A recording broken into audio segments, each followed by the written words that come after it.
Je suis l'abbé Justin Konzi, directeur de la commission diocésaine de justice et paix de Bukavu. Nous sommes au bureau de la direction. Notre mission est la promotion des droits de l'homme depuis 1988. À la suite de la doctrine sociale de l'Église, être attentif aux joies et aux peines, aux tristesses et aux angoisses qui frappent nos compatriotes. Depuis bientôt 20 ans que nous sommes en guerre, notre pays et notre sous-région en général, nous avons connu des atrocités qui ont trop duré.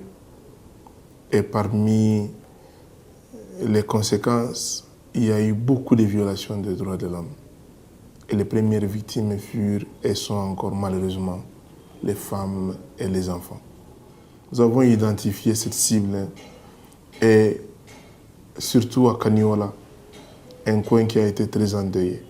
Nous organisons plusieurs activités. D'abord, une grande sensibilisation auprès des parents et des communautés pour que ces enfants issus du viol trouvent une place dans la communauté. À travers les sensibilisations, il y a des personnes qui viennent vers nous et qui nous rencontrent dans les bureaux d'écoute pour nous parler de leurs problèmes. La commission diocésaine de justice et paix intervient dans beaucoup de bureaux d'écoute qui sont situés dans différentes paroisses de l'archidiocèse de Bukavu. Ces bureaux d'écoute sont tenus par les assistants psychosociaux que nous appelons les APES.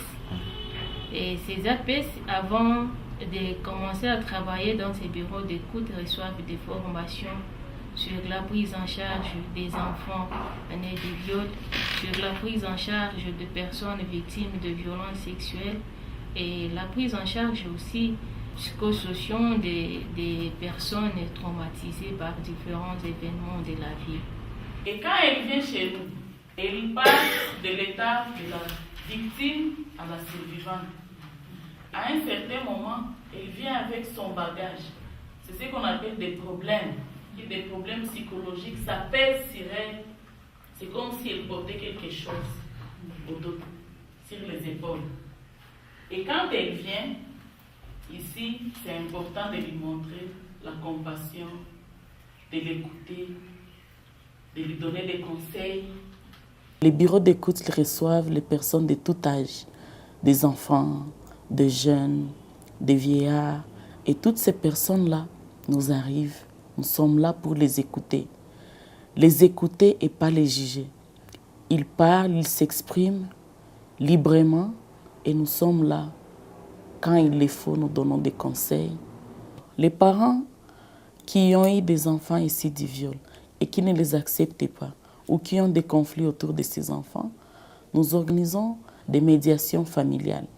Et là, nous devons aller dans la famille, comprendre quel est le vrai problème autour de la question des enfants. Et la plupart des fois, ce sont des enfants qui sont dans des familles très pauvres. Et avec cette pauvreté, les parents ne parviennent pas à comprendre que ces enfants peuvent jouir des mêmes droits que les autres enfants. Nous sommes en train de voir maintenant comment aider ces familles à prendre en charge leurs propres enfants. Comment impliquer toute la communauté à être attentive à cette réalité de ces enfants qui sont des victimes et qui n'ont pas voulu vivre dans les conditions qui sont les leurs. Il y a eu beaucoup de violations des droits de l'homme. Les femmes passent considérées parfois comme butin, traumatisées, forcées à être des esclaves sexuels. Et les enfants qui naissent de ces unions non voulues et forcées, ici et là, récupérés par des bandes armées, devenus enfants de la rue, vivant dans des carrés miniers, tout ça, dans l'objectif d'apporter un sourire à ces enfants. Nous sommes en train de voir maintenant comment aider ces familles à prendre en charge leurs propres enfants. Qu'on les considère plus comme des serpents ou comme des bombes à retardement, comme les gens les appellent toujours, mais qu'ils soient considérés comme des enfants innocents, parce qu'ils n'ont pas choisi d'être nés dans ces contextes. Mais avec l'appui juridique, nous essayons de donner des conseils juridiques et judiciaires. J'accompagne les enfants dont la plupart ne sont pas inscrits à l'état civil par ignorance des parents. Il est clairement dit que l'enfant doit être inscrit à l'état civil dans les 90 jours qui suivent sa naissance. Ce jugement va permettre aux parents qui n'ont pas inscrit leurs enfants dans les délais d'obtenir les actes de naissance. On a aussi constaté qu'il y a de ces enfants-là qui n'ont pas de père connu. Donc quand la maman est violée, les violeurs disparaissent dans la nature, mais l'enfant est né, il existe, il doit être protégé par l'État congolais, parce qu'il est né sur le sol congolais. La loi donne l'option d'avoir un père juridique. C'est la mère qui désigne parmi soit les oncles ou les grands-pères maternels, les pères juridiques de l'enfant pour que l'enfant ne puisse pas rester sans paternité. Et par un jugement supplétif, l'enfant est accepté. Et ce n'est pas un travail d'un seul jour, mais c'est un travail qui demande du temps. Du temps pour préparer les parents d'abord à pouvoir accepter les enfants, du temps pour que les parents comprennent en âme et conscience que ces enfants sont des innocents et qui n'ont pas choisi de naître dans des conditions pareilles. Quant aux enfants, du fait qu'ils sont discriminés par la communauté, du fait qu'ils ne sont pas acceptés, nous devons toujours mener des activités de détraumatisation. C'est ainsi que parfois nous organisons des jeux avec ces enfants. Nous les intégrons aussi dans des communautés où parfois ils peuvent jouer au football. On fait des jeux comme vous pouvez les voir. Pour intégrer ces enfants dans les familles, nous prenons en charge les parents. Nous les formons sur la gestion des petites activités génératrices de revenus.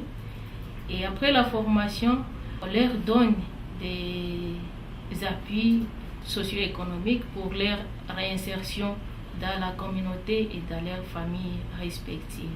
D'écouter Kanyola.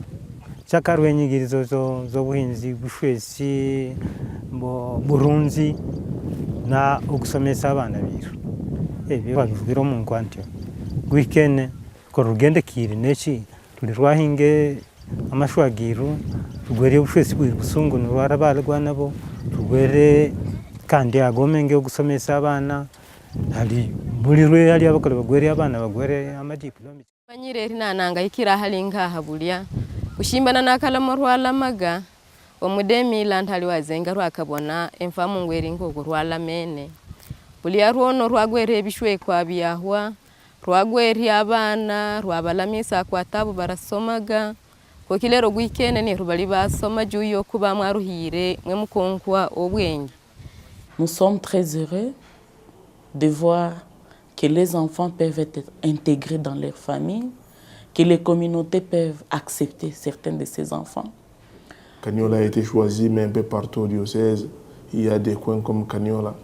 Mais à Kanyola, on a commencé une réalité pilote et nous allons voir petit à petit comment nous pouvons rayonner avec l'appui de nos amis et de nos partenaires et l'implication de toute la communauté diocésaine et surtout aussi l'implication aussi de notre État. Parce que les droits à l'éducation, les droits à la scolarité, les droits à la sécurité, les droits à l'alimentation, les droits à accéder aux soins, ce sont des droits que doivent protéger et promouvoir l'État.